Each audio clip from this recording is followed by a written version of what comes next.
வாழ்க்கையில நம்ம என்ஜாய் பண்ற வேலையை செய்யணுங்க, இல்லைன்னா செத்துறணும். நான் பெரிய ஆளா வரவே வேணாம், ஆனா வாழ்க்கை ஃபுல்லா சந்தோஷமா இந்த வேலையை நான் செஞ்சுக்கிட்டே இருப்பேன். மனசுக்கு பிடிச்ச வேலையை செய்யறதுக்கு எதுங்க கோர்ஸு கீர்ஸ் எல்லாம்?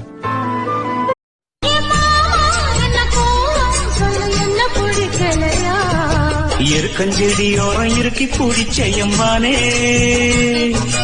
உருகுன்னைய போல உருகி தவிச்சேனே நானே. சின்ன தம்பி கடைசி தம்பி செல்லமாய் வளர்ந்த பிள்ளை, ஒன்றுபட்ட இதயத்திலே ஒரு நாளும் பிரிவு இல்லை. முத்துக்கு முத்தாக சொத்துக்கு சொத்தாக. அப்படியே சேர்த்து பிடிச்சுக்கோங்க, அவ்வளவுதான்.